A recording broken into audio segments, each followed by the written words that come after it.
Chat G P ടിയുടെ നിലവിലെ ഏറ്റവും പവർഫുൾ ആയിട്ടുള്ള മോഡൽ അവർ ക്ലെയിം ചെയ്യുന്നത് ലോകത്തിലെ തന്നെ ഏറ്റവും പവർഫുൾ ആയിട്ടുള്ള AI ടൂൾ കഴിഞ്ഞ ദിവസം റിലീസായി GPT-5 എന്ന് പറഞ്ഞിട്ട്. Today, finally, we're launching GPT-5. GPT-5 is a major upgrade over GPT-4 and a significant step along our path to AGI. ഒരു പുതിയ അനൗൺസ്മെൻറ്റ്, ഒരു പുതിയ AI ടൂളിൻ്റെ അനൗൺസ്മെൻറ്റ് എന്ന് പറയുമ്പോൾ ഇത് 2-3 രീതിയിൽ നമ്മൾ ഇതിനെ ഇവാലുവേറ്റ് ചെയ്യണം. ഒന്ന്, ഇത് ഇൻവെസ്റ്റേഴ്സിനോടുള്ള ഒരു അനൗൺസ്മെൻ്റ് ആണ്, കോമ്പറ്റീറ്റേഴ്സിനോടുള്ള ഒരു അനൗൺസ്മെൻ്റ് ആണ്, ഇനി ഇതൊന്നും അല്ലാത്ത നമ്മളെപ്പോലെയുള്ള ആൾക്കാർക്കുള്ള ഒരു അനൗൺസ്മെൻ്റ് ആണ്. അപ്പോൾ ഇതിനെ 3 ആംഗിളിൽ നിന്നും വിലയിരുത്തുക എന്നുള്ളതാണ് ഇന്നത്തെ പ്രധാന ഉദ്ദേശം എന്ന് പറയേണ്ടത്. ഞാൻ ഇതിനെക്കുറിച്ച് കഴിഞ്ഞ ഒരു 24 ഹവറിൽ വന്നിട്ടുള്ള ഒരുപാട് വാർത്തകളും മറ്റൊക്കെ വായിച്ച സമയത്ത് ഒരു കാര്യം ജനറലി എല്ലാവരും എഗ്രി ചെയ്യുന്നത് എന്താണെന്ന് വെച്ച് കഴിഞ്ഞാൽ, ഈ GPT-5ൻ്റെ പ്രസൻറ്റേഷൻ എന്ന് പറയുന്നത് നിയർലി ഒരു 1.5 മണിക്കൂർ ഉണ്ടായിരുന്ന പ്രസൻറ്റേഷൻ അത്രമാത്രം ഇംപ്രസീവ് ഒന്നും ആയിരുന്നില്ല. ഈവൻ ആ ഫീച്ചേഴ്സ് ഉപയോഗിക്കുന്ന സമയത്ത് അങ്ങനെ ഒരുപാട് വ്യത്യാസങ്ങളൊന്നും കാണാനില്ല. സ്പെസിഫിക് ആയിട്ട് പറഞ്ഞു കഴിഞ്ഞാൽ what is special about GPT-5 എന്ന് ചോദിച്ചു കഴിഞ്ഞാൽ അങ്ങനെ ഒരുപാട് സംഭവങ്ങളൊന്നും കാണാനില്ല. ബട്ട് ദെൻ ഇതിൽ നമ്മൾ വായിച്ചെടുക്കേണ്ടുന്ന ഒരുപാട് റീഡിങ് ബിറ്റ്വീൻ ദ ലൈൻസ് എന്ന് പറയില്ലേ, അത്തരം കാര്യങ്ങൾ ചർച്ച ചെയ്യുക എന്നുള്ളതാണ് ഇന്നത്തെ വീഡിയോയുടെ പ്രധാന ഉദ്ദേശം എന്ന് പറയേണ്ടത്. അപ്പോൾ തുടക്കത്തിൽ നമുക്ക് what you really expect from A AI tool എന്നുള്ള ആ ഭാഗത്ത് നിന്ന് തുടങ്ങാം. അപ്പോൾ നമ്മൾ നിരന്തരം AI ഉപയോഗിക്കുന്ന ഒരാൾ, ഞാൻ പലപ്പോഴും ചാറ്റ് GPT മറ്റൊക്കെ ഉപയോഗിക്കും. എനിക്കുണ്ടാകുന്ന ഒരു പ്രധാന പ്രശ്നം എന്താണെന്ന് വെച്ചാൽ, നമ്മളൊരു ഡിസ്കഷൻ നടത്തി കാര്യങ്ങളൊക്കെ മനസ്സിലാക്കി ഇങ്ങനെ വരുന്ന കുറച്ച് കഴിയുമ്പോഴേക്കും നമ്മൾ എന്തിനെക്കുറിച്ചാണ് ചർച്ച ചെയ്യുന്നത് എന്നുള്ളത് AI ടൂള് മറയ്ക്കാൻ തുടങ്ങുകയോ അല്ലെങ്കിൽ വളരെ ക്രേസി ആയിട്ടുള്ള ഉത്തരങ്ങളൊക്കെ തരാൻ തുടങ്ങും. അപ്പോൾ നമ്മൾ എന്ത് ചെയ്യണം, അതുവരെയുള്ള കാര്യങ്ങളൊക്കെ കൺസോൾട്ടേറ്റ് ചെയ്തിട്ട് അതൊരു പുതിയ ചാറ്റിൽ വീണ്ടും നമ്മൾ ഈ പ്രോസസ്സൊക്കെ കംപ്ലീറ്റ് ചെയ്യേണ്ടതായിട്ട് വരും. അഥവാ ഇതിൻ്റെ കോണ്ടെക്സ്റ്റ് വിൻഡോ ചെറുതാവുകയും ഇതിൻ്റെ മെമ്മറി ഫംഗ്ഷൻസ് വീക്ക് ആവുകയൊക്കെ ചെയ്യുന്ന ഒരു കാരണം കൊണ്ട് നമ്മൾ എന്തിനെക്കുറിച്ചാണോ ഡിസ്കസ് ചെയ്യുന്നത് അതൊരു പരിധിയിലധികം കോൺവെർസേഷൻ്റെ നീളം കൂടുമ്പോൾ അതിൻ്റെ കണ്ടിന്യൂറ്റി മിസ്സാവുന്ന ഒരു പ്രശ്നമുണ്ട്. അപ്പോൾ ഇതൊരു പ്രധാന പ്രശ്നമാണ്. അപ്പോൾ ചാറ്റ് GPT കഴിഞ്ഞ കുറച്ച് കാലങ്ങളായിട്ട് ഈ എൻഹാൻസ്ഡ് മെമ്മറി ഫീച്ചർ എന്ന് പറഞ്ഞ ഒരു സംഭവമൊക്കെ കൊണ്ടുവന്നിട്ടുണ്ട്. നിങ്ങൾ അതിൻ്റെ സെറ്റിങ്സിലൊക്കെ നോക്കിക്കഴിഞ്ഞാൽ നമ്മളെക്കുറിച്ച് എന്തൊക്കെ കാര്യങ്ങളാണ് അതിന് ഓർത്ത് വെക്കാൻ കഴിയുന്നത് എന്നുള്ളതിൻ്റെ വിശദമായിട്ടുള്ള ഡാറ്റയൊക്കെ കിട്ടും. അപ്പോൾ ഒരു ബെറ്റർ കോണ്ടെക്സ്റ്റ് വിൻഡോയിൽ ബെറ്റർ മെമ്മറിയോട് കൂടിയിട്ടൊക്കെ ഒരു സംഭവം വരികയാണ് എന്നുണ്ടെങ്കിൽ നമ്മൾ നേരിടുന്ന ഒരു പ്രധാന പ്രശ്നത്തിന് ഒരു പരിധിവരേക്കും പരിഹാരം ഉണ്ടാകും. മറ്റൊരു കാര്യം എന്ന് പറയുന്നത്, ഇന്ന് AI ടൂളുകളിൽ നിന്ന് നമ്മൾ ഹാലൂസിനേഷൻ കുറച്ച് മതിയെന്ന് എക്സ്പെക്റ്റ് ചെയ്യുന്നുണ്ട്, അല്ലെങ്കിൽ കുറയണം എന്നുള്ളത്. ഹലൂസിനേഷൻ എന്ന് പറഞ്ഞു കഴിഞ്ഞാൽ നമ്മളൊരു ചോദ്യം ചോദിച്ചു കഴിഞ്ഞാൽ അതിന് തെറ്റായിട്ടുള്ള ഉത്തരവും വളരെ കോൺഫിഡൻ്റ് ആയിട്ട് AI തരുന്ന എബിലിറ്റിയാണ് എന്നുള്ളത് മുൻപ് നമ്മൾ പറഞ്ഞിട്ടുണ്ട്. അങ്ങനെയാണ് എന്നുണ്ടെങ്കിൽ ഈ ഹാലൂസിനേഷൻ്റെ റേറ്റ് കുറഞ്ഞു വരണം. അതായത് കൂടുതൽ ഇത് റിലയബിൾ ആയിക്കൊണ്ടേയിരിക്കണം. അപ്പോൾ ഈ കാര്യങ്ങളിലൊക്കെ GPT-5 വളരെ റാഡിക്കൽ ആയിട്ടുള്ള മാറ്റങ്ങൾ കൊണ്ടുവന്നിട്ടുണ്ട് എന്നുള്ളതാണ് ഡാറ്റ പരിശോധിക്കുമ്പോൾ കാണുന്നത്. ഹാലൂസിനേഷൻ്റെ റേറ്റ് കുറഞ്ഞു. അതുപോലെ agentic features chat GPT release ചെയ്തതിനെക്കുറിച്ച് നമ്മൾ മുൻപത്തെ ഒരു വീഡിയോയിൽ പറഞ്ഞിട്ടുണ്ട്. ഏജൻറ്റ് എന്താണെന്ന് വെച്ചാൽ, മുൻപ് നമുക്ക് എന്ത് കാര്യത്തെക്കുറിച്ചും വളവളാന്ന് ഇങ്ങനെ ടെക്സ്റ്റ് ജനറേറ്റ് ചെയ്തിരുന്ന പോയിൻ്റിൽ നിന്ന് മാറിയിട്ട് പകരം നമ്മളൊരു ടാസ്ക് കൊടുത്തു കഴിഞ്ഞാൽ അത് പുറത്ത് പോയിട്ട് മറ്റ് വെബ്സൈറ്റുകളിലോ മറ്റൊക്കെ പോയിട്ട് അത് എക്സിക്യൂട്ട് ചെയ്ത് വരാനുള്ള കപ്പാസിറ്റിയാണ് ചാറ്റ് GPT ഏജൻറ്റിനൊക്കെ ഉള്ളത് എന്നൊക്കെ നമ്മൾ പറഞ്ഞിട്ടുണ്ട്. അല്ലെങ്കിൽ ഏജൻറ്റിക് AI 2025 ട്രെൻഡ് നമ്മൾ പറഞ്ഞിട്ടില്ല. അപ്പോൾ വിത്ത് ഫ്യൂവർ ഹാലൂസിനേഷൻ ഈ ഏജൻറ്റിക് AIയുടെ പെർഫോമൻസും ഒരുപാട് കൂടുമെന്നുള്ള ഒരു സംഭവം നമ്മൾ കാണുകയുണ്ടായി. മറ്റൊരു കാര്യം എന്ന് പറയുന്നത്, AIയുടെ ഒരു ഫ്യൂച്ചർ എങ്ങനെയായിരിക്കും എന്നുള്ളതിൻ്റെ ഒരു സൂചന എന്താണെന്നറിയോ? AI നമ്മൾ തുടങ്ങിയ കാലത്തൊക്കെ നമ്മൾ ടെക്സ്റ്റ് ഇൻപുട്ടായിട്ട് നമ്മൾ ഒരുപാട് ടൈപ്പ് ചെയ്ത് അതിൽ കാര്യങ്ങൾ സംസാരിക്കുകയാണ്. പിന്നീട് മൾട്ടി മോഡൽ AI വന്നു. അതായത് നമുക്ക് ഒരുപാട് ഇമേജസ് മറ്റൊക്കെ അപ്ലോഡ് ചെയ്യാനും അതിന്ന് നമുക്ക് അതിൻ്റെ ഡാറ്റ എന്താണെന്നൊക്കെ മേക്ക് ചെയ്യാനൊക്കെ പറ്റുന്ന ഒരു പോയിൻ്റ് നിന്ന് ഇനി വോയിസ് ബേസ്ഡ് കമ്മ്യൂണിക്കേഷൻ കൂട്ടാൻ വേണ്ടിയിട്ട് ഇവർ കുറച്ച് ബെഞ്ച് മാർക്കുകൾ കൊണ്ടുവന്നിട്ടുണ്ട്. അത് നമുക്ക് കൂടുതലായിട്ട് ശ്രദ്ധിക്കേണ്ടുന്ന ഒരു കാര്യമാണ്. അതെന്താ വെച്ചാൽ ഒരു പ്രൈമറി ലെയർ എന്ന് നോക്കുകയാണെന്നുണ്ടെങ്കിൽ വോയിസ് ഫസ്റ്റ് കമ്മ്യൂണിക്കേഷൻ AIകളുമായിട്ടുള്ള കാര്യത്തിൽ കൊണ്ടുവരാം. എന്ന് വെച്ചാൽ ചാറ്റ് GPT ഇപ്പോൾ നമ്മൾ കഴിഞ്ഞ കുറേ കാലങ്ങളായിട്ട് തുടങ്ങിയ സമയത്ത് 3.5 എന്നുള്ള മോഡലായിരുന്നു. പിന്നീട് 4 എന്നുള്ള മോഡൽ ഒരു ബേസ് മോഡലായിട്ട് വന്നു. 4.1 4.0 അല്ലെങ്കിൽ അങ്ങനെ ഒരുപാട് മോഡലുകൾ ഉണ്ടായിരുന്നു. അപ്പോൾ ചാറ്റ് GPTക്ക് തന്നെ നിങ്ങൾ ഫ്രീ വേർഷൻ, പെയ്ഡിൽ തന്നെ കുറച്ച് അഡ്വാൻസ്ഡ് ആയിട്ടുള്ള ചാറ്റ് GPT Pro എന്ന് പറഞ്ഞിട്ടുള്ള ഓപ്ഷൻ, ഇതിനെക്കുറിച്ചൊക്കെ നമ്മൾ മുൻപ് ഡിസ്കസ് ചെയ്തിട്ടുണ്ട്. ബേസിക്കലി ഫ്രീ എന്ന് പറഞ്ഞാൽ ഒന്നും കൊടുക്കേണ്ട, പിന്നെ $20 പ്ലാൻ, $200 പ്ലാൻ. ഈ പ്ലാനുകൾക്കിടയിലുള്ള മേജർ ഡിഫറൻസ് എന്തായിരുന്നു എന്ന് വെച്ച് കഴിഞ്ഞാൽ നമുക്ക് ഒരുപാട് മോഡൽ സെലക്ഷൻ ഉണ്ടായിരുന്നു. ഫ്രീ വേർഷനിലുള്ള ആൾക്കാർക്ക് ഒരു പക്ഷേ ഇതിനെക്കുറിച്ച് അറിയാൻ ചാൻസ് ഇല്ല. ബട്ട് ദെൻ ഈ പെയ്ഡ് ഓപ്ഷനുകളിലേക്കൊക്കെ പോകുന്ന സമയത്ത് chat GPT 4.5, O3 Pro, O1, അങ്ങനെ ചാറ്റ് GPT Mini എന്നൊക്കെ പറഞ്ഞിട്ട് അങ്ങനെ ഒരുപാട് മോഡലുകൾ ഉണ്ടായിരുന്നു. ഇതൊക്കെ മാറിയിട്ട് ഇപ്പോൾ ആകെ just chat GPT 5 5 Pro, 5 Thinking എന്ന് പറഞ്ഞിട്ട് 3 മോഡലുകളിലേക്ക് മാറി. ഈ ChatGPT 5 Pro എന്ന് പറയുന്നത് ഏറ്റവും അഡ്വാൻസ്ഡ് ആയിട്ട് $200 പ്ലാനുള്ള ആൾക്കാർക്ക് മാത്രമാണെന്നുണ്ടെങ്കിൽ മറ്റ് പ്ലാനുകൾ കോമൺ ആയിട്ട് അവൈലബിൾ ആണ്.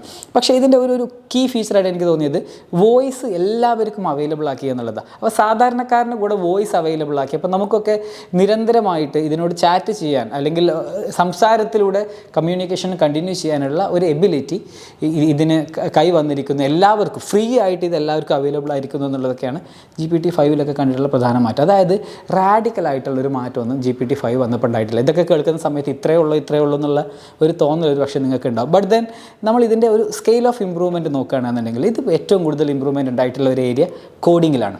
കോഡിംഗ് ബെഞ്ച് മാർക്കുകളിൽ നിന്ന് ലോകത്തെ ഏറ്റവും മുൻനിരയിലുള്ളതാണ് എന്ന് പറഞ്ഞിട്ട് സാം ആൾട്ട്മാൻ ഒരു ഭാഗത്ത് ക്ലെയിം ചെയ്യുന്നുണ്ടെങ്കിൽ ഇതുപോലെയുള്ള ക്ലെയിമുകളുമായിട്ട് ഇലോൺ മസ്ക് കഴിഞ്ഞ ദിവസം ഗ്രോക്ക് 4 പല ബെഞ്ച് മാർക്കുകളിലും GPT 5 വെട്ടിക്കുന്നുണ്ടെന്നൊക്കെ പറഞ്ഞിട്ട് വന്നിട്ടുണ്ടായിരുന്നു. ഞാൻ ചില ഡാറ്റകൾ നോക്കിയ സമയത്ത് ക്ലോഡ് 4.1 ഏകദേശം നല്ല രീതിയിൽ കോഡിംഗ് ബെഞ്ച് മാർക്കുകളിൽ മുന്നിട്ട് നിൽക്കുന്നതായിട്ട് കാണുന്നുണ്ട്. അപ്പോൾ ഇത് ജനറലി സൂചിപ്പിക്കുന്ന ഒരു ട്രെൻഡ് എന്താണെന്നറിയോ? AI വന്നു. AIക്ക് ഏതൊക്കെ ജോലികളെയാണ് റീപ്ലേസ് ചെയ്യാൻ കഴിയുക അല്ലെങ്കിൽ റീഷേപ്പ് ചെയ്യാൻ കഴിയുക എന്നുള്ളൊരു ആർഗ്യുമെൻ്റ് ഉണ്ടായിരുന്നല്ലോ. അപ്പോൾ ഇതിൽ നമുക്കൊരു കാര്യം മനസ്സിലാവുന്നത് കോഡിംഗ് മേഖല വളരെ സ്ട്രക്ചേർഡ് ആയിട്ട് ഒരു രൂപമുള്ള സിമാൻറ്റിക്സ് ഒക്കെയുള്ള ഒരു മേഖല ആയതുകൊണ്ട് തന്നെ കോഡിങ്ങിനെ ഇത് ഫസ്റ്റ് ലെവൽ ഇമ്പാക്റ്റിൽ തന്നെ ആൾക്കാർ മനസ്സിലാക്കി. പണം ഇവിടെയാണ് കിടക്കുന്നത്. കാരണം ഈ ഒരു ജോലിയിൽ ഒരുപാട് ആൾക്കാർ ജോലി ചെയ്യുന്നുണ്ട്. ഒരുപാട് ജോലികൾ മറ്റുള്ള രാജ്യങ്ങളിലേക്ക് കോസ്റ്റ് കുറയ്ക്കാൻ വേണ്ടിയിട്ട് ഔട്ട്സോഴ്സ് ചെയ്യുന്നുണ്ട്. അപ്പോൾ ഈ ഒരു മേഖലയിൽ ടെക്നോളജി നമ്മൾ പ്രോപ്പറായിട്ട് കൊണ്ടുവന്നു കഴിഞ്ഞാൽ നമുക്കവിടെ ക്ലിയർ ഗെയിൻസ് ഉണ്ട്. അപ്പോൾ നേരെ മറിച്ച് ഇപ്പോൾ ജനറലി നമ്മളൊരു ടെക്സ്റ്റോ ഒരു ഇമെയിലോ അല്ലെങ്കിൽ ഒരു എസ്സേയോ ഒരു പ്രൊജക്ട് റിപ്പോർട്ടോ വാട്ടെവർ ഇത് ക്രിയേറ്റ് ചെയ്യുന്ന സമയത്ത് അതിൻ്റെ ടോൺ മുതൽ അതിൻ്റെ ഒരുപാട് സ്പെസിഫിക് ഡീറ്റെയിൽസ് ഉണ്ടല്ലോ, അത് ശരിക്കും നമ്മൾ AI നമുക്ക് തന്നത് അതുപോലെ തന്നെ ഫോർവേഡ് ചെയ്ത് കഴിഞ്ഞാൽ തുടക്കത്തിൽ തന്നെ നമുക്കിത് AI ആണെന്ന് മനസ്സിലാവുകയും മിക്കപ്പോഴും അത് റിജക്റ്റ് ചെയ്യപ്പെടാനുള്ള ചാൻസൊക്കെ കൂടുതലാണ്. അല്ലെങ്കിൽ ഇപ്പോൾ അത് AI ഉപയോഗിച്ച് ക്രിയേറ്റ് ചെയ്തതാണെങ്കിൽ അതിനെ ഫിൽട്ടർ ചെയ്യാൻ അതിനെ ഐഡൻറ്റിഫൈ ചെയ്യാനൊക്കെ ഉള്ള ടൂളുകളുണ്ട്. ലൈക്ക് അതിൻ്റെ ഓപ്പോസിറ്റ് ടൂളുകളുണ്ട് കേട്ടോ. ബട്ട് ദെൻ ജനറലി പറയുകയാണെന്നുണ്ടെങ്കിൽ അവിടെ ഇപ്പോഴും ഒരു ഫുള്ളി റിലയബിൾ ആയിട്ടുള്ള അസിസ്റ്റൻ്റ് എന്നുള്ള നിലയിലേക്ക് ഇനിയും ഒരുപാട് മുൻപോട്ട് പോകാനുണ്ട് എന്നിരിക്കെ കോഡിംഗ് മേഖലയിൽ പക്ഷേ ഒരുപാട് മേജർ കമ്പനികൾ ഉൾപ്പെടെ ഗൂഗിൾ പോലെയുള്ള മേജർ കമ്പനികൾ വരെ അവരുടെ കോഡിങ്ങിൻ്റെ ഒരു വലിയ ശതമാനം കോഡിങ് ബോയിലർ പ്ലേറ്റ് കോഡുകൾ എന്നൊക്കെ പറയില്ല, അതായത് കോപ്പി പേസ്റ്റ് ചെയ്തിടാൻ പറ്റുന്ന കോഡുകളൊക്കെ ഇതൊക്കെ AI വെച്ചിട്ട് നന്നായിട്ട് യൂസ് ചെയ്യുന്നതിനെ കുറിച്ചൊക്കെ കാണുന്നുണ്ട്. അപ്പോൾ നമ്മുടെ ഓഫീസിൽ തന്നെ ഉണ്ടായിട്ടുള്ള കുറച്ച് മാറ്റങ്ങൾ എന്താണെന്ന് വെച്ചാൽ ഒരു പ്രസൻറ്റേഷൻ ഉണ്ടാക്കുന്നതിനേക്കാൾ ഈസി ആയിട്ട് കുട്ടികൾ ചെയ്യുന്നത് എന്താണെന്ന് വെച്ചാൽ ഒരു വെബ്സൈറ്റ് ഉണ്ടാക്കിയാൽ പോരെ എന്നുള്ള ഒരു നിലയിലേക്ക് കാര്യങ്ങൾ മാറി. അതായത് മുൻപ് നമ്മൾ ഒരുപാട് സമയമെടുത്ത് ചെയ്തിരുന്ന പല കാര്യങ്ങളും പ്രത്യേകിച്ച് കോഡിംഗ് റിലേറ്റഡ് ആയിട്ടുള്ള ടാസ്കുകൾ വളരെ കുറഞ്ഞ സമയത്തിൽ ചെയ്യാൻ കഴിയുന്നതിലേക്ക് മാറി. അതിൽ തന്നെ GPT 5 വളരെ ക്രെഡിബിൾ ആയിട്ടുള്ള ഒരു അച്ചീവ്മെൻറ്റ് നടത്തിയിട്ടുണ്ട് എന്നുള്ളതാണ് ഡാറ്റകൾ കാണിക്കുന്നത്. അപ്പോൾ കോഡിംഗ് ബെഞ്ച് മാർക്കിൽ വളരെ ഹൈ ആയിട്ട് വന്നു എന്നുള്ളതാണ്. അപ്പോൾ ഇത്രയും കാര്യങ്ങൾ നോക്കുകയാണെന്നുണ്ടെങ്കിൽ ഒരു സാധാരണക്കാരനെ സംബന്ധിച്ചിടത്തോളം കുറച്ചും കൂടെ ഇൻ്റലിജൻ്റ് ആയിട്ടുള്ള കുറച്ചും കൂടെ കൂടുതൽ കാര്യങ്ങൾ നമ്മൾ പറഞ്ഞത് ഓർത്ത് വെക്കാൻ കഴിയുന്ന വോയിസ് ഫസ്റ്റ് ആയിട്ടുള്ള ഇൻ്റർഫേസുള്ള ഒരു AI ടൂൾ നമുക്ക് അവൈലബിൾ ആയി. ഒരുപാട് മോഡലുകളുടെ ഇടയിൽ നിന്ന് ചൂസ് ചെയ്യേണ്ട ആവശ്യമില്ല. പകരം GPT 5 അതാണ് ജനറലി എല്ലാവർക്കും ഫ്രീ ഓപ്ഷനിൽ പോലും ജനറലി എല്ലാവർക്കും കിട്ടുന്നത് GPT 5 ആണ്. അതിലും വോയിസ് ഉണ്ട്. പിന്നെ ഇതിൻ്റെ അഡ്വാൻസ്ഡ് ആയിട്ട് GPT 5 Thinking and GPT 5 Pro എന്ന് പറഞ്ഞിട്ടുള്ള മോഡലുകളാണ് ഉള്ളത്. മറ്റൊരു കാര്യം എന്താണെന്ന് വെച്ചാൽ GPT 5 ഒരു പ്രത്യേകതയുണ്ട്. അതെന്ന് വെച്ചാൽ പെട്ടെന്ന് ഉത്തരം തരാനും കഴിയും. അതുപോലെ തന്നെ ആവശ്യമെങ്കിൽ ആലോചിച്ച് ഉത്തരം തരാൻ കഴിയുന്ന ഒരു സമയം എടുത്തിട്ട്. ഇപ്പോൾ ഈ റീസണിങ് മോഡലുകൾക്ക് ഒരു പ്രത്യേകതയുണ്ട്. നമ്മളൊരു ചോദ്യം ചോദിച്ചു കഴിഞ്ഞാൽ ഇൻസ്റ്റൻ്റ് ആയിട്ട് ഉത്തരം തരില്ല. ഒരു 5 മിനിറ്റൊക്കെ ചിലപ്പോൾ കാത്ത് വെക്കേണ്ടി വരും ആ ഉത്തരം കിട്ടാൻ വേണ്ടിയിട്ട്. അപ്പോൾ ഇതിൽ ഓട്ടോമാറ്റിക്കായിട്ട് സ്വിച്ച് ചെയ്യാൻ ക്വിക്കായിട്ട് വേണോ അല്ലെങ്കിൽ ഡീപ്പായിട്ട് തിങ്ക് ചെയ്തിട്ട് വേണോ എന്നുള്ളതൊക്കെ AI തന്നെ ഡിസൈഡ് ചെയ്യാൻ കഴിയുന്നു. ഇനി ഇവൻ വേണമെന്നുണ്ടെങ്കിൽ നമുക്കതിനോട് നന്നായിട്ട് ആലോചിച്ചിട്ട് മറുപടി പറഞ്ഞാൽ മതി എന്ന് പറഞ്ഞു കഴിഞ്ഞാൽ ആ രീതിയിൽ വരെ ചെയ്യാൻ കഴിയുന്ന മോഡൊക്കെ അവൈലബിൾ ആയി എന്നുള്ളതാണ് ഇതിൻ്റെ ഒരു സാധാരണക്കാർക്ക് വേണ്ടിയിട്ടുള്ളത്. ഇനി ഇതിൻ്റെ മറ്റ് 2 കമ്മ്യൂണിക്കേഷൻസും കൂടെ നമുക്കൊന്ന് നോക്കാം. ഒന്ന് ഇത് ഇൻവെസ്റ്റേഴ്സിന് വേണ്ടിയിട്ടുള്ളൊരു പിച്ചാണ്. അങ്ങനെ പറയാൻ കാരണം എന്താ വെച്ചാൽ കുറേ കാലമായിട്ട് GPT 5 നാളെ വരും ഇന്ന് വരും എന്നൊക്കെ പറഞ്ഞിട്ട് ഒരുപാട് ഡിസ്കഷൻസും ഒരുപാട് ഹൈപ്പൊക്കെ അതിൻ്റെ പിറകിൽ നടന്നുകൊണ്ടിരിക്കുന്നുണ്ടായിരുന്നു. ഇനി GPT 5 ആണോ AGI എന്ന് പറഞ്ഞിട്ടുള്ള ആർട്ടിഫിഷ്യൽ ജനറൽ ഇൻ്റലിജൻസ് എന്ന് പറഞ്ഞിട്ടുള്ള ഒരു സ്റ്റേജ് എന്നുള്ള ഡിസ്കഷനൊക്കെ ഉണ്ട്. നമ്മൾ ഇതിൻ്റെയൊക്കെ പിറകിൽ എന്താണെന്നറിയോ? At the end of the day ഇത് ഇപ്പോഴും എന്താണ് ഒരു ടെക്സ്റ്റ് പ്രഡിക്റ്ററാണ്. നെക്സ്റ്റ് വേർഡ് എന്ത് എന്നുള്ളത് വളരെ വൃത്തിയായിട്ട് പ്രഡിക്റ്റ് ചെയ്യുന്ന ഒരു സിസ്റ്റം മാത്രമാണ്. അല്ലാതെ നമ്മൾ പറഞ്ഞതിന് ഒരു കോൺഷ്യസ്നെസ് വെച്ചിട്ട് മനസ്സിലാക്കി എടുത്തിട്ട് അതിന് കോണ്ടെക്സ്റ്റ് ഒരു ബുദ്ധിമുട്ടും ഇല്ലാതെ കറക്റ്റ് ആൻസർ തരുന്ന സംഭവമൊന്നുമല്ല. നമുക്ക് തരുന്ന ഉത്തരങ്ങൾ എല്ലായ്പ്പോഴും എന്താണ് ഒരു ടെക്സ്റ്റ് ജനറേഷൻ അഥവാ ടെക്സ്റ്റ് പ്രഡിക്ഷനാണ്. മുൻപത്തെ വേർഡുകളോ അല്ലെങ്കിൽ അതിൻ്റെ സാമ്യതകളോ പാറ്റേൺസ് റെക്കഗ്നൈസ് ചെയ്തിട്ട് അതിനെ പ്രെഡിക്റ്റ് ചെയ്ത് തരികയാണ്. അപ്പോൾ അതിനെ എഫിഷ്യൻ്റായി ചെയ്യുന്നു.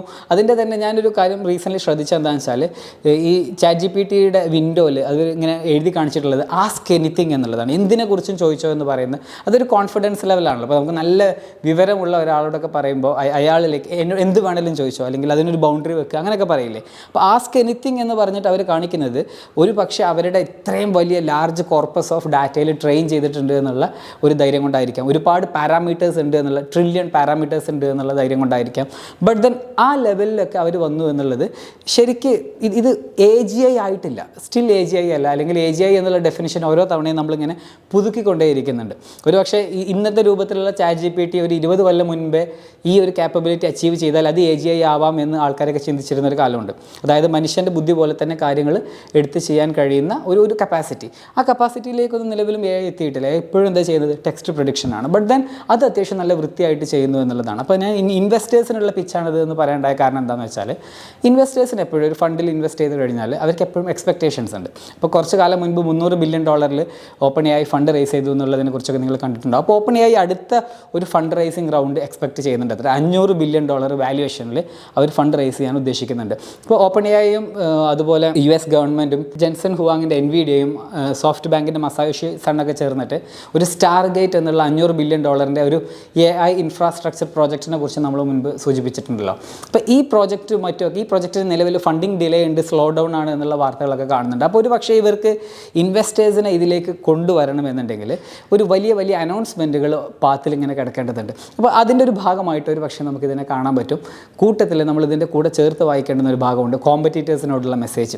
മെറ്റയുടെ സക്കർബർഗ് വളരെ പെട്ടെന്ന് തന്നെ മാർക്കറ്റിൽ വന്ന് ബില്യൺസ് ഓഫ് മണി പമ്പ് ചെയ്തിട്ട് ഒരുപാട് AI റിസർച്ചേഴ്സിനൊക്കെ അടിച്ചു മാറ്റാൻ ശ്രമിക്കുന്ന വാർത്തകളുണ്ടായിരുന്നു. OpenAI ഓൾറെഡി ഒരുപാട് ആൾക്കാരെ ഇവർ ഇത്തരത്തിൽ അടിച്ചു മാറ്റിയിട്ടുണ്ട്. അപ്പോൾ മെറ്റയ്ക്ക് കൊടുക്കുന്ന ഒരു മെസ്സേജ് എന്നുള്ള ഭാഗം കൂടെ നമ്മൾ ഇതിനകത്ത് കാണണം. അഥവാ ഞാൻ തുടക്കത്തിൽ പറഞ്ഞ പോലെ തന്നെ കോമ്പറ്റീറ്റേഴ്സിനുള്ള മെസ്സേജ് എന്താണ്, കോമ്പറ്റീറ്ററുകളുടെ മെസ്സേജ് എന്നുള്ളത് നോക്കാം. ഇവർ ചെയ്യുന്നത് എന്താണെന്ന് വെച്ചാൽ, നിങ്ങളിപ്പോൾ വലിയൊരു ശതമാനം ആൾക്കാരും ഇപ്പോഴും വാട്സപ്പാണ് ഉപയോഗിക്കുന്നില്ലേ. ടെലഗ്രാമിന് ഒരുപക്ഷെ വാട്സപ്പിനേക്കാൾ ഒരുപാട് ഫീച്ചേഴ്സ് ഉണ്ടായിട്ട് പോലും സ്റ്റിൽ ആൾക്കാർ ഈ UIയിലും മറ്റുമൊക്കെ കുടുങ്ങിക്കിടക്കുന്ന കാരണം വലിയ ശതമാനം ആൾക്കാർ വളരെ ഗീക്കി ആയിട്ടുള്ള ടെക്കി ആയിട്ടുള്ള ആൾക്കാർ ഒരു പക്ഷേ ടെലഗ്രാമിലേക്ക് മൂവ് ചെയ്യുന്നുണ്ടാവും, അല്ലെങ്കിൽ സ്റ്റിൽ അവർ രണ്ടും ഉപയോഗിക്കുന്നുണ്ടാവും. പക്ഷേ വലിയൊരു ശതമാനം ആൾക്കാർക്കും വാട്സപ്പ് മതി അവരുടെ കാര്യങ്ങൾക്കൊക്കെ. നമ്മൾ ഈ അങ്ങനെ മഹാഭൂരിപക്ഷം ആൾക്കാർ എവിടെ കിടക്കുന്നു എന്നുള്ളതാണ് നോക്കേണ്ടത്. അപ്പോൾ ഈ മഹാഭൂരിപക്ഷം ആൾക്കാരെയും ഈ മാക്സിമം ഫീച്ചേഴ്സ് കൊടുത്തിട്ട്, ഇപ്പോൾ GPT-5 അത് സാധാരണക്കാരന് ഫ്രീ ആയിട്ട് കൊടുക്കുക. ഇന്നത്തെ ഏറ്റവും അഡ്വാൻസ്ഡ് ആയിട്ടുള്ള ഇൻ്റലിജൻസ് ഫ്രീ ആയിട്ട് സാധാരണക്കാരന് കൊടുക്കുക. എന്നിട്ട് എന്ത് ചെയ്യുക, വോയിസ് ഫസ്റ്റ് ആക്കുക. എന്നിട്ട് അവരെ ഇതിനകത്തേക്ക് കൊണ്ടുവരിക. അപ്പോൾ അവരെ ഈ എക്കോ സിസ്റ്റത്തിലേക്ക് കൊണ്ടുവന്ന് ഈ എക്കോ സിസ്റ്റത്തിൽ ലോക്കാക്കി കഴിഞ്ഞാൽ എന്ത് സംഭവിക്കും?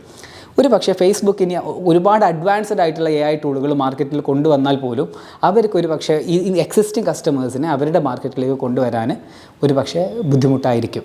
ലക്ഷക്കണക്കിന് സ്റ്റാഫോ അല്ലെങ്കിൽ ഒരുപാട് വലിയ നിയർലി $1 ട്രില്യൺ വാല്യുവേഷനൊക്കെ ഉള്ള മെറ്റയ്ക്ക് സ്റ്റിൽ ഒരു പുതിയ AI ടീമിനെ പുറത്തുനിന്ന് ക്രിയേറ്റ് ചെയ്യേണ്ടതായിട്ടുള്ള സാഹചര്യമൊക്കെ വന്നിട്ടുള്ളത് നിങ്ങൾ ഒരു പക്ഷേ കണ്ടിട്ടുണ്ടോ. ബട്ട് ദെൻ അതൊരു ഐഡിയൽ സ്ട്രാറ്റജിയാണ്. എന്താ വെച്ചാൽ നമ്മുടെ ഇലോൺ മസ്കും ചെയ്തിട്ടുള്ള അത് തന്നെയാണ്. അദ്ദേഹം XAI എന്ന് പറഞ്ഞിട്ട് സെപ്പറേറ്റ് ഡിവിഷൻ തുടങ്ങിയിട്ട് AIയിലേക്ക് റേസ് ചെയ്യുന്നു. കാരണം നല്ല ക്യാപിറ്റൽ വേണം, ചിപ്പുകൾ വാങ്ങണം, വലിയ കമ്പ്യൂട്ടിംഗ് കപ്പാസിറ്റി, വലിയ ഡാറ്റാ സെൻറ്ററുകൾ വേണം, ഒരുപാട് ഡാറ്റയിലേക്ക് ആക്സസ് വേണം. ഇത്രയും കാര്യങ്ങളുണ്ടെങ്കിൽ, നല്ല ടാലൻ്റ് ഉണ്ട് എന്നുണ്ടെങ്കിൽ, ഒരു 100-150 ടോപ്പ് AI റിസർച്ചേഴ്സ് ഉണ്ടെങ്കിൽ ഇന്ന് ആർക്കും ഒരു അടിപൊളി AI ഉണ്ടാക്കാം, ഗിവൺ ദാറ്റ് ബില്യൺസ് ഓഫ് ഫണ്ടിങ്ങും കൂടെ ആവശ്യമുണ്ട് എന്നുള്ളതാണ്. അപ്പോൾ മെറ്റയുടെ കയ്യിൽ പണമുണ്ട്. ഇതുപോലെ തന്നെ ഗൂഗിൾ ഒരുപാട് പണവുമായിട്ട് ഈ മേഖലയിൽ ഇറങ്ങിയിട്ടുണ്ട്. മൈക്രോസോഫ്റ്റ് അവരുടേതായിട്ടുള്ള നിലക്ക് നോക്കുന്നുണ്ട്. ഇതിൻ്റെയൊക്കെ ഇടയിൽ ഇലോൺ മസ്ക് അദ്ദേഹത്തിൻ്റേതായിട്ടുള്ള വലിയ കൊളാസസ് എന്ന് പറഞ്ഞിട്ടുള്ള ബിഗ് AI ഇൻഫ്രാസ്ട്രക്ചർ ബിൽഡ് ചെയ്യുന്നുണ്ട്.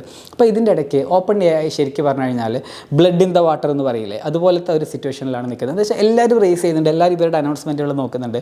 അപ്പോൾ അതിലേക്ക് ശരിക്കും ഒരുപാട് വലിയ പ്രതീക്ഷകളൊന്നും കൊടുക്കാണ്ട് വന്നിട്ട് ഷൈൻ ചെയ്യാനുള്ള ഒരു തീരുമാനമാണോ ഇത് എന്നുള്ളതും പറയാൻ പറ്റില്ല. കാരണം എന്താ വെച്ചാൽ മുൻപ് ആപ്പിളിൻ്റെ വിഷൻ പ്രോ സ്ട്രാറ്റജിയിൽ ഇത്തരത്തിലുള്ള ഒരു സംഭവം ഉണ്ടായിരുന്നു. അത്ര എന്താ വെച്ചാൽ ആപ്പിൾ ഇതിനെ പ്രൊഡക്റ്റിനെ ഡെമോ ചെയ്ത സമയത്ത് ഒരുപാട് ഫീച്ചറുകളൊന്നും പറഞ്ഞിട്ടുണ്ടായിരുന്നില്ല. ബട്ട് ദെൻ അതിൻ്റെ ഒരു ഏർലി ആക്സസ് ഒക്കെ കിട്ടിയ ആൾക്കാരുണ്ടല്ലോ, യൂസേഴ്സ്, ഒരുപാട് ക്രിയേറ്റേഴ്സ് ഒക്കെ അത് വാങ്ങിയിട്ടുണ്ടായിരുന്നു. അപ്പോൾ അവരിത് എക്സ്പെരിമെൻറ്റ് ചെയ്യുന്ന സമയത്ത് ഒരുപാട് പുതിയ ഫീച്ചറുകളൊക്കെ ഐഡൻറ്റിഫൈ ചെയ്തിട്ട് ഇത് വേറെ ആർക്കും അറിയില്ലല്ലോ എന്നുള്ള പേരിൽ അവർ പോയിട്ട് വീഡിയോസൊക്കെ ഉണ്ടാക്കിയിട്ട് ഷെയർ ചെയ്തിട്ടുണ്ടായിരുന്നു. ഇത് പിന്നീട് കുറേ കാലം ഈ വിഷൻ പ്രോനെ ഇങ്ങനെ സ്പോട്ട് ലൈറ്റിൽ നിർത്താൻ ഒരുപാട് കാലം അതിൻ്റെ ഹൈപ്പിനെ മാനേജ് ചെയ്യാൻ സഹായിച്ചിട്ടുണ്ട് എന്നുള്ള മാർക്കറ്റിംഗ് റിസർച്ചുകളൊക്കെ കണ്ടിട്ടുണ്ടായിരുന്നു. അപ്പോൾ അതുപോലെ തന്നെ GPT-5ൻ്റെ ഫുൾ ക്യാപ്പബിലിറ്റികൾ അവരുടെ പ്രസൻറ്റേഷനിൽ പറയാതെ ഒരു പക്ഷേ നിങ്ങൾ ഉപയോഗിച്ചിട്ട് നിങ്ങൾക്കിത് ഫീൽ ചെയ്യുന്ന സമയത്ത്, നിങ്ങൾക്കിത് റിലയബിളായി തോന്നുന്ന സമയത്ത് ഒരു വേർഡ് ഓഫ് മൗത്തും ഒരു പുതിയ ഫ്രണ്ട്സി ഉണ്ടാവുമല്ലോ, അതുവഴി ഒരുപാട് ഒരുപാട് ആൾക്കാർ ഇതിനകത്തേക്ക് വരികയാണെന്നുണ്ടെങ്കിൽ ബേസിക്കലി ഇക്കോ സിസ്റ്റത്തിൽ ലോക്ക് ചെയ്ത് കഴിഞ്ഞാൽ മിക്കപ്പോഴും ഇപ്പോഴും first mover advantage chat GPT very clearly ഉണ്ട്. ഒരു പക്ഷേ ആ ഒരു ഫസ്റ്റ് മൂവർ അഡ്വാൻറ്റേജിനെ നിലനിർത്തുക എന്നുള്ള ഉദ്ദേശത്തോട് കൂടിയിട്ടായിരിക്കണം അവർ GPT-5 യൂണിവേഴ്സലി എല്ലാവർക്കും ഇപ്പോൾ നിങ്ങളിങ്ങനെ ആലോചിച്ച് നോക്കി, GPT-4 മുൻപ് നമ്മൾ ഭയങ്കര ഇൻ്റലിജൻ്റ് ആയിട്ട് കരുതിയിരുന്ന മോഡൽ ഇപ്പോൾ ഔട്ട്ഡേറ്റഡ് ആയി. ഇപ്പോൾ GPT-5 ആണ് ബെഞ്ച് മാർക്ക്. ഇന്ന് മുതൽക്ക് എല്ലാവർക്കും GPT-5 യൂണിവേഴ്സലി അവൈലബിൾ ആവണം. അപ്പോൾ അങ്ങനെ ഒരു മെറ്റയോടൊക്കെ ഉള്ള ഒരു അനൗൺസ്മെൻറ്റ് പോലെയും നമുക്കിതിനെ കാണേണ്ടതുണ്ട്. നമുക്ക് ചുരുക്കി പറഞ്ഞു കഴിഞ്ഞാൽ ഒരുപാട് ഡിഫറൻസുകളൊന്നും മേക്ക് ചെയ്തിട്ടില്ലെങ്കിലും AI സ്റ്റഡി ഡിഫറൻസുകൾ ഓരോ ദിവസവും മേക്ക് ചെയ്തുകൊണ്ടിരിക്കുന്നുണ്ട്. നിങ്ങളുടെ കരിയറിലും നിങ്ങൾ ചെയ്യുന്ന ജോലികളിലും മറ്റുമൊക്കെ ഇതെങ്ങനെ ഉപയോഗിക്കുന്നു എന്നുള്ളത് നിങ്ങൾ റിസർച്ച് ചെയ്യുന്ന കാര്യമാണ്. ഒരു ഏർലി 20s ഉള്ള ആൾക്കാരാണെന്നുണ്ടെങ്കിൽ ജനറലി നിങ്ങളോട് പറയാനുള്ള കാര്യം എന്താ വെച്ചാൽ ഇതിനെ പ്ലേ വിത്ത് AI എന്നിട്ട് നിങ്ങൾക്ക് ഒരുപാട് യൂസ് കേസുകൾ ഐഡൻറ്റിഫൈ ചെയ്യാൻ പറ്റും. ഒരുപാട് നിങ്ങളുടെ ഓപ്പർച്യൂണിറ്റി കോസ്റ്റ് ശരിക്കും പറഞ്ഞു കഴിഞ്ഞാൽ നിങ്ങളൊരു കാര്യം ചെയ്യുമ്പോൾ ഉണ്ടാകുന്ന റിസ്ക് ഫാക്ടേഴ്സ് വളരെ കുറവാണ്.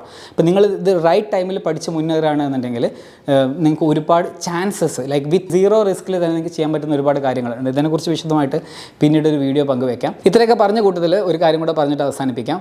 AI ടൂളുകൾ ഇന്നും ഉപയോഗിക്കുന്നതിൽ വ്യക്തികൾക്കിടയിൽ വലിയ ഡിഫറൻസ് ഉണ്ടാക്കുന്നത് അവരുടെ പ്രോംപ്റ്റ് എഞ്ചിനീയറിംഗ് എബിലിറ്റികളാണ്. അപ്പോൾ ഈ കാര്യത്തിൽ IIT മദ്രാസിൻ്റെ സർട്ടിഫിക്കേഷനോട് കൂടിയിട്ട് വർക്കിംഗ് പ്രൊഫഷണൽസിനും അതുപോലെ തന്നെ കോളേജ് ഗ്രാജുവേറ്റ്സിനൊക്കെ അല്ലെങ്കിൽ വിദേശത്തേക്കൊക്കെ മൈഗ്രേറ്റ് ചെയ്യാനൊക്കെ ആഗ്രഹിക്കുന്ന ആൾക്കാർക്ക് നല്ല വാല്യുബിൾ ആയിട്ടുള്ള ഒരു സർട്ടിഫിക്കേഷനും റിയൽ വേൾഡ് സ്കില്ലുകളൊക്കെ ലഭിക്കുന്ന രീതിയിൽ അഡ്വാൻസ്ഡ് ആയിട്ടുള്ള ഒരു prompt engineering automation and AI agency program ഇഡാപ്റ്റ് ഓഫർ ചെയ്യുന്നുണ്ട്. ഈ പ്രോഗ്രാമിൻ്റെ വിശദ വിവരങ്ങൾ അറിയണമെന്നുണ്ടെങ്കിൽ ഈ വീഡിയോയുടെ ഡിസ്ക്രിപ്ഷൻ ശ്രദ്ധിച്ചാൽ മതി.